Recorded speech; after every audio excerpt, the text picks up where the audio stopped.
Santidad es una de las características básicas de nuestro Dios. Jesús, en referencia a él, la palabra santidad significa absoluta perfección y pureza. Solo Dios es santo en sí mismo, y por sí mismo. Pero vemos en las Escrituras que esta palabra también se aplica a personas o cosas que han sido apartadas y dedicadas al servicio del Señor. La palabra santidad tiene un significado que conlleva a dos conceptos, uno que es separación, y otro que es dedicación. En el Antiguo Testamento encontramos que el pueblo de Israel santificaba los objetos o personas a través de un rito oculto ordenado por Dios. Solo Dios puede santificar o declarar santo a algo o a alguien. Dios es santo y quiere un pueblo santo. Levítico 19, 2. En el Nuevo Testamento encontramos cómo Dios declara santo a un nuevo pueblo, a través de su palabra, su sangre y su espíritu, cuando por la fe nosotros lo aceptamos y obedecemos. La santidad es esencial para la salvación. Vivir en santidad es necesario para ver a Dios, esto es parte del plan de salvación. Comparemos las siguientes escrituras, Juan 3, 3, 5 y Hebreos 12 y 14. A través del nuevo nacimiento, Dios nos ofrece no solo un cambio de vida sino una nueva vida. Una vida separada y dedicada para Dios. ¿Es necesaria la separación? Sí, es indispensable. El pecado separa al hombre de su Dios, y solo separándose del pecado se podrá volver a restaurar esa comunión. Dios nos llama a separarnos. 2 Cor 6 y 17. Dios nos ha llamado a santificación. 1 Tes.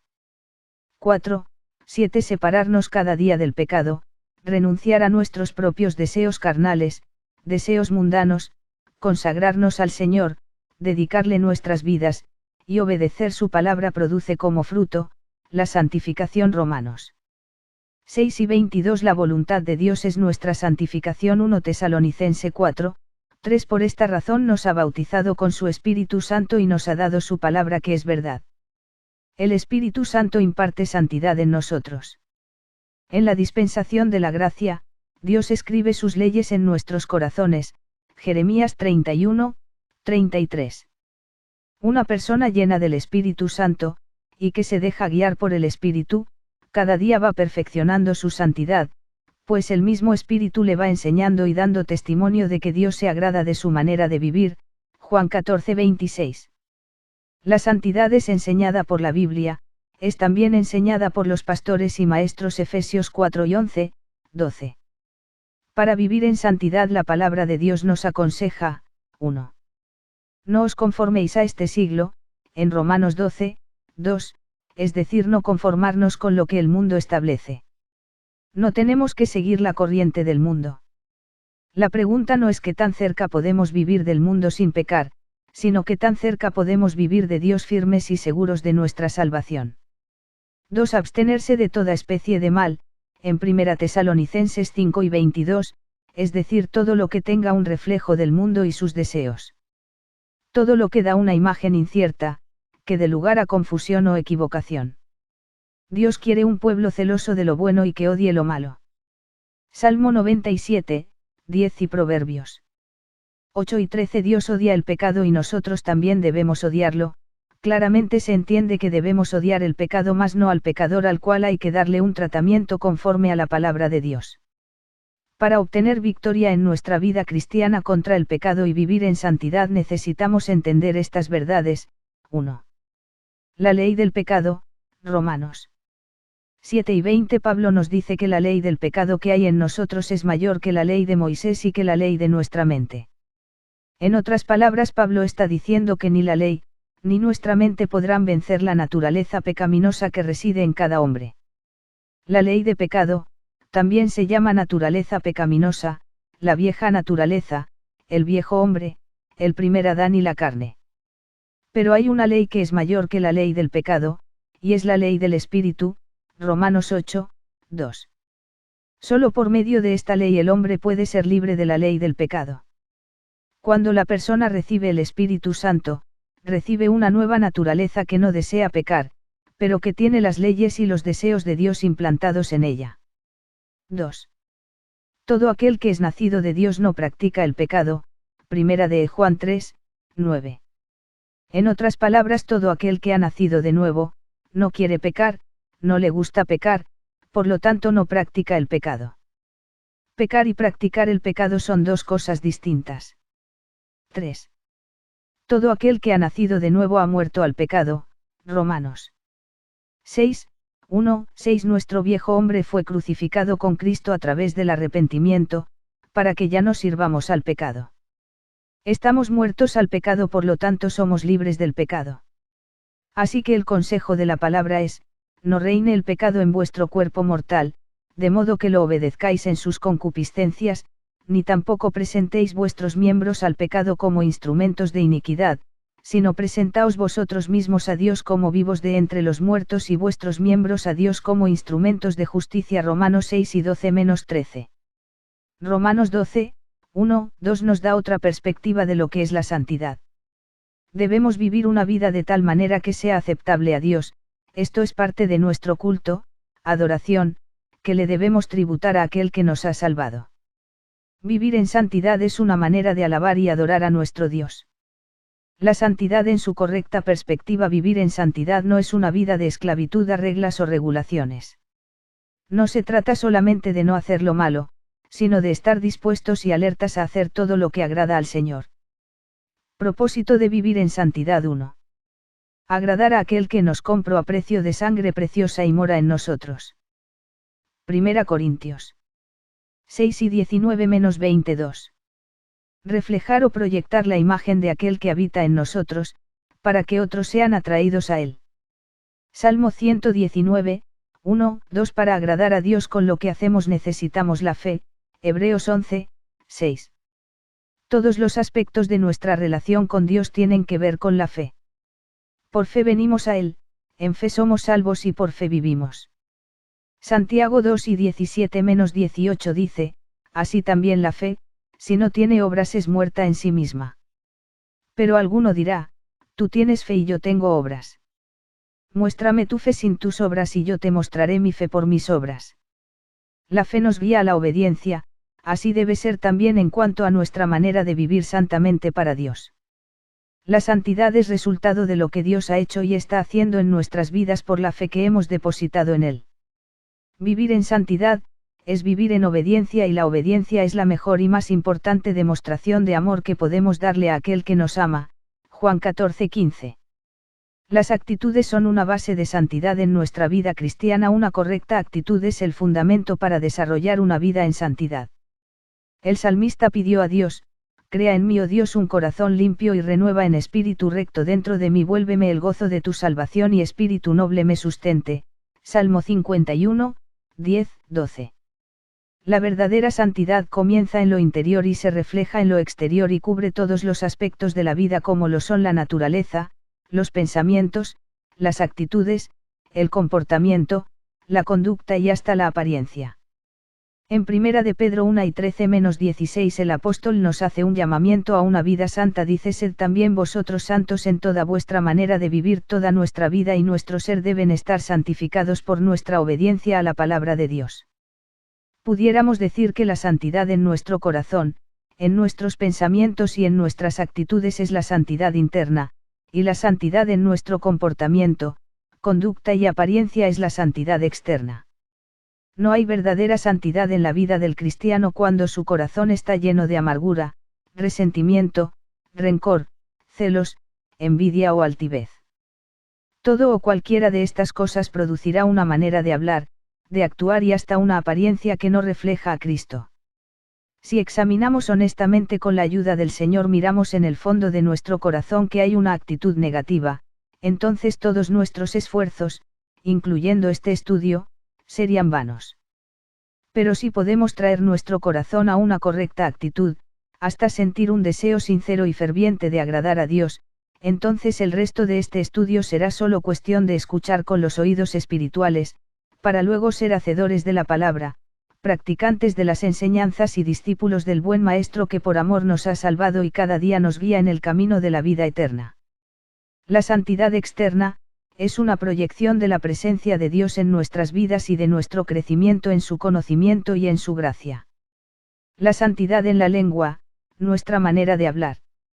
De la abundancia del corazón habla la boca. Mateo 12 y 34. No debe, 1. Jurar Mateo 5 y 34, Santiago 5 y 12 2. Chismear Proverbios 16 28, 26, 20, Tito 3, 2, Santiago 4 y 11 3. Sembrar discordias Proverbios 6 y 16 menos 19 4. Malas conversaciones Colosenses 3, 8, Efesios 4 y 29 5. Maldiciones Romanos 12 y 14, Efesios 4 y 31 debe, 1. Sí, sí, no, no Mateo 5 y 36 menos 37 2. Restaurar Gálatas 6, 1 3. Dar gracias Efesios 5 y 19 menos 24. Hablar para edificar Efesios 4 y 29 5. Bendecid Romanos 12 y 14, Mateo 5 y 44. La santidad en nuestros ojos, los ojos son la ventana del alma, la luz del cuerpo. Los ojos son los órganos sensoriales que más información llevan al cerebro. Toda imagen que el hombre ve queda grabada en el cerebro. Lo que el hombre ve y oye determina su pensamiento y según su pensamiento tal es él, Proverbios 23, 7. Lo que el hombre ve tiene una influencia poderosa en su pensamiento. Los psicólogos dicen que el 90% de nuestros pensamientos son estimulados por la vista.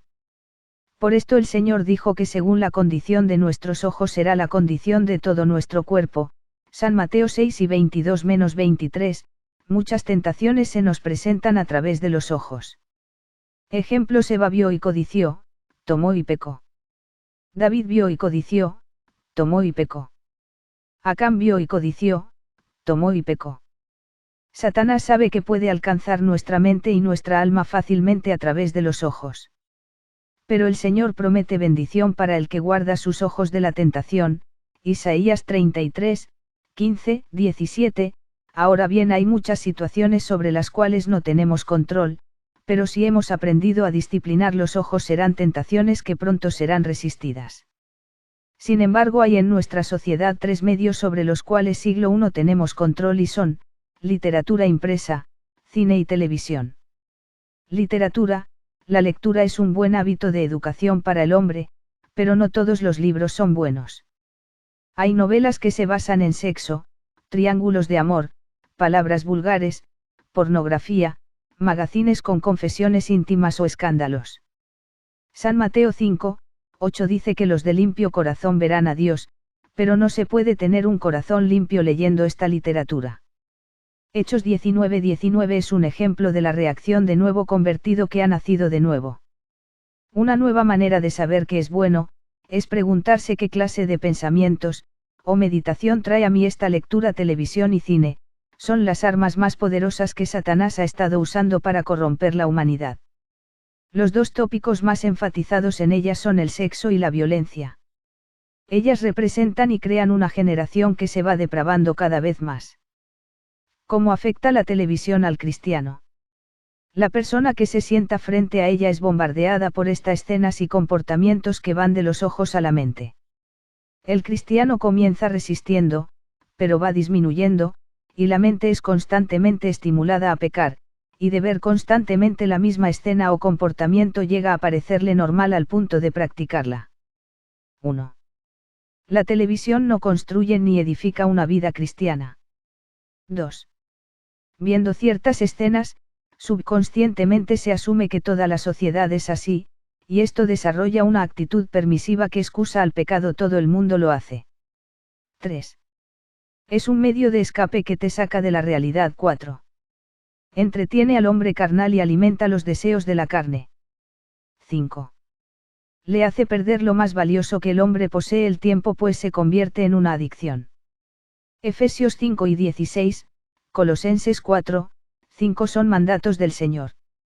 Santidad en nuestra manera de vestir. Nuestra apariencia externa también es la base de nuestra santidad, pero no deja de ser un elemento muy importante en nuestra vida cristiana, pues es un reflejo de lo interno. Nuestra manera de lucir incluye el vestido, el peinado y los adornos. El vestido refleja la moral y el buen sentido. Primera de Timoteo 2, 9,10. Asimismo que las mujeres se atavíen de ropa decorosa con pudor y modestia. El pudor refleja la moral y significa decencia y castidad. Es una virtud que casi no se halla hoy en nuestro mundo, es un valor que se ha perdido. Es una vergüenza natural o innata que debe tener la mujer de enseñar su cuerpo. En otras palabras, el consejo del apóstol Pablo a las mujeres en este pasaje es que se vistan con ropa que cubran bien el cuerpo. Que tengan vergüenza, pudor al vestirse.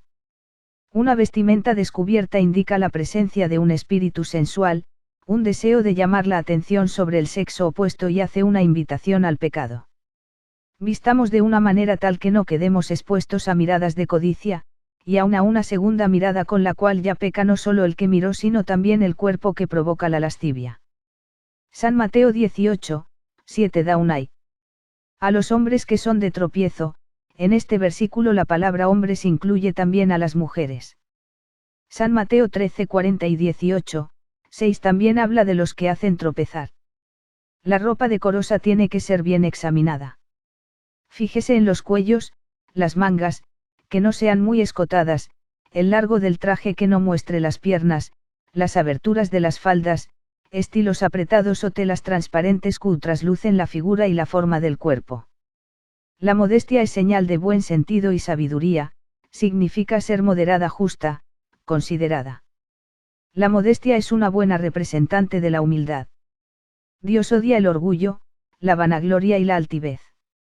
Él no aprueba ninguna apariencia pretenciosa y ostentosa. Estilos diseñados para satisfacer el ego no son agradables delante de Dios y no nos conviene a nosotros. El lujo y el costo están asociados con la vanidad.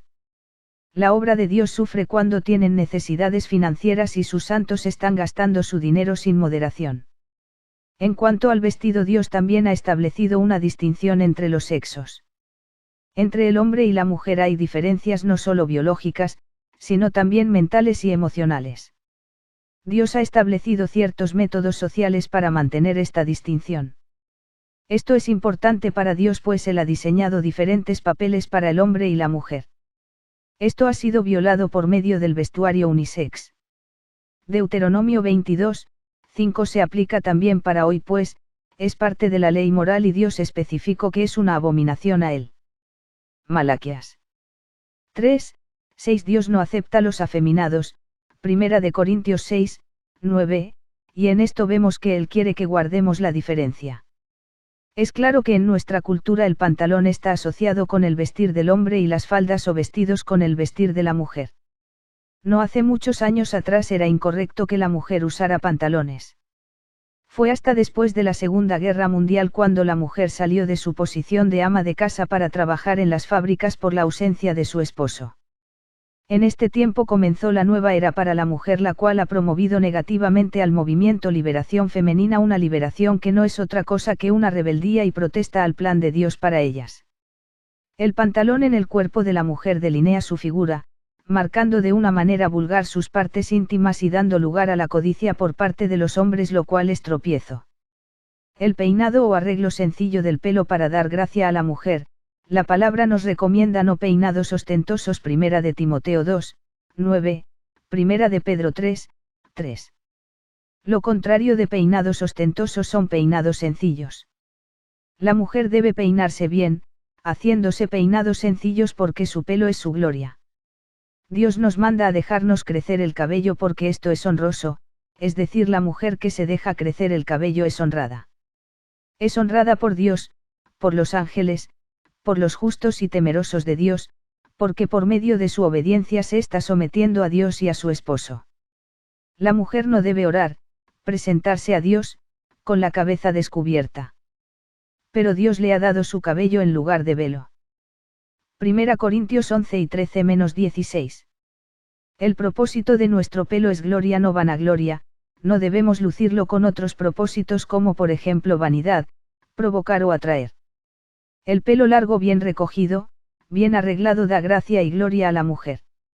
Usted podrá estar bien vestida, pero si no está bien peinada no dará la misma impresión que cuando está bien vestida y bien peinada. También el arreglo de nuestro pelo refleja otras cosas como actitudes y estado de ánimo. No debemos quejarnos de nuestro pelo. La historia también nos dice que la práctica de cortarse el pelo por encima de los hombros entró en nuestra sociedad durante la Segunda Guerra Mundial. Los adornos de perlas, oro o plata, es decir, las joyas no son adornos para la mujer cristiana, las joyas son adornos que alimentan la vanidad. Las escrituras nos enseñan por todas partes sobre la humildad y la moderación y nos exhortan acerca de la vanidad y la soberbia. La vanidad de adornarse con joyas está descrita en Isaías 3 y 16-26. El pueblo de Israel se había envanecido y el Señor dijo que les quitaría todos sus adornos para despojarlos del orgullo. Cuando Jacob subió a Betel, aconsejó a su familia a despojarse de los dioses falsos y de los aretes. Génesis 35, 2, 4. El oro es un elemento mineral que representa atributos divinos. Por esto se usó el tabernáculo. Cuando Dios sacó a Israel de Egipto, los egipcios les dieron muchas de sus riquezas. Pero el propósito de Dios era que se usaran después en la construcción del tabernáculo. El pueblo hizo con ellas un becerro y eso trajo juicio de destrucción. Así que el oro, plata, perlas preciosas y otros elementos de esta naturaleza se han de usar para la gloria de Dios, no para la gloria del hombre. El maquillaje, otra forma de adornar el maquillaje, acentúa la sensualidad para atraer al sexo opuesto. En la palabra de Dios y también históricamente la pintura está asociada con la seducción y la prostitución. La práctica de pintar las pestañas fue introducida en Egipto en el año 3000 a calle.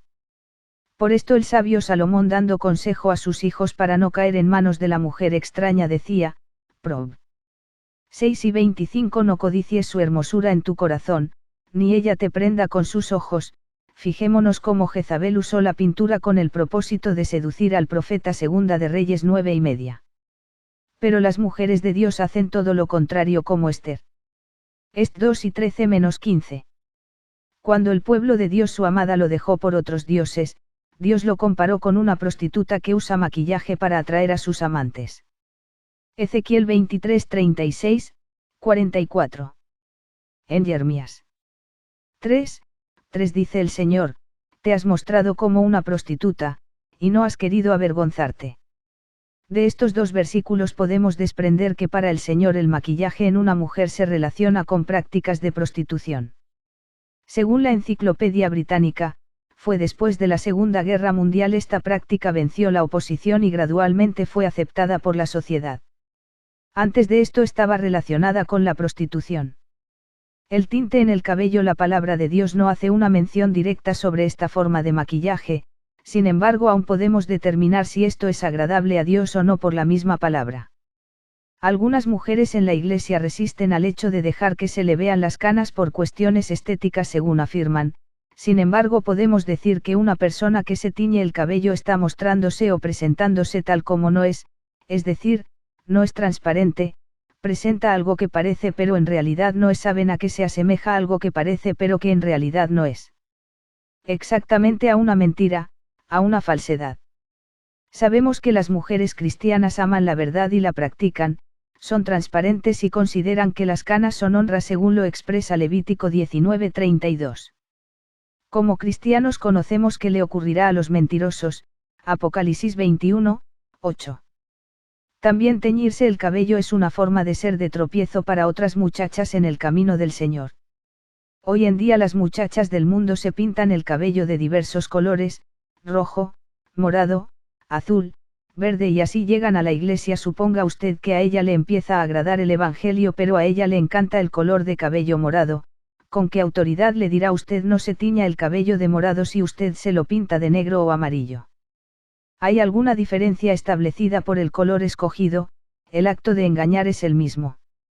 El atavío que nos recomienda la palabra. Los esfuerzos de la mujer cristiana deben ser ataviar su corazón y su espíritu. En otra ocasión la palabra nos manda vestíos con amor, que es el vínculo perfecto, Colosenses 3 y 14. Debemos procurar este atavío interno que produce buenas obras y que nos hace actuar y lucir como hijos de la luz. Dios nos promete hermosearnos con su salvación.